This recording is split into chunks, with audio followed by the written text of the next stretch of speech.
Hi, I'm Marcus Amble. I'm president of MTG Incorporated. We're located in Glenwood, Minnesota. We specialize in smaller components, medical and aerospace. The stuff that you can fit right in your hand, that's the stuff that we prefer.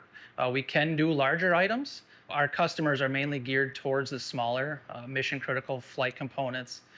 We do surgical tools, drill devices, some brain surgery type components. It's very specialized within the industry.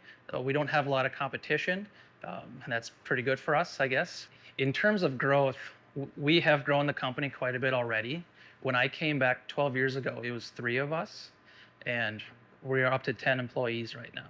And so the trick has been to grow responsibly and sustainably. You don't want to grow too big too fast, and that'll bring its own challenges. Our strategy to work within the tariff climate has been monitoring our inputs, the pricing, the grinding wheels that we have to buy, the centers, the coolant, all of the inputs that go into our daily day operations. We have to monitor those a little closer than we used to because we have to make sure that we are staying competitive on our price and we can stay profitable. One of the biggest obstacles is understanding greater lead times that we have to face. There's been times where if you have to place an order for a wheel for say 500 parts, I could get that wheel in within 3-4 weeks. If depending on how many parts you have to run, how many consumables, how many grinding wheels, you may be looking at 12 to 14 weeks to get those grinding wheels. And so it really requires a little more diligence to make sure that you are being spot on with what you need when you need it. My name is Paul Garkey. I am the president and general manager of the North Central Group. North Central Group is part of Skippy Companies. We are based here in St. Cloud, Minnesota. We have approximately 130 employees. Under the North Central Group name, we have two different business units. We are a Bluebird school bus dealer as well as a commercial bus dealer for multiple commercial bus lines. And we are also a upfitter where we upfit light and medium duty truck equipment as well as emergency vehicle upfits, lightings, partitions, anything that goes on an emergency vehicle. I think some of the volatility both sides of the business have experienced around tariffs has been a bit of a challenge for us to navigate.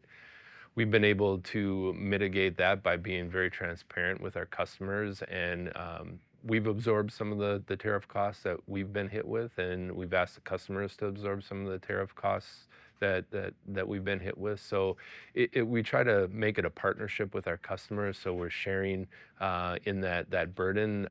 In terms of tariffs, about 85% of our product is manufactured in the US. The uncertainty and maybe the changes along the way with tariffs have been a real challenge for us.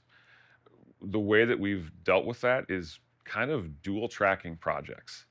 So there might be a project that traditionally we would have made a call pretty early on whether that was going to be a domestically manufactured or an imported project.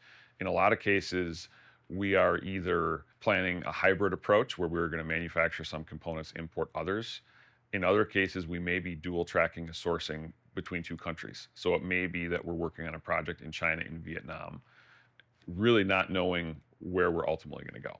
And so that's driving more costs, a little bit more indecision, and more friction into the process. One of the biggest impacts of the tariffs for us has been customer demand, particularly in the industrial workplace environment. We're selling factory break rooms. I think as the tariffs came to the forefront and kind of changed and there was uncertainty there, perhaps leadership, CFOs, the one thing they could control was investment in capital projects. And that's something we've seen. We saw that start to have an impact in late April into May. It has gotten better as we've ended up the third quarter, but that's certainly something to keep in mind that, regardless of what a policy is, the uncertainty of where it's going can just cause people to hesitate.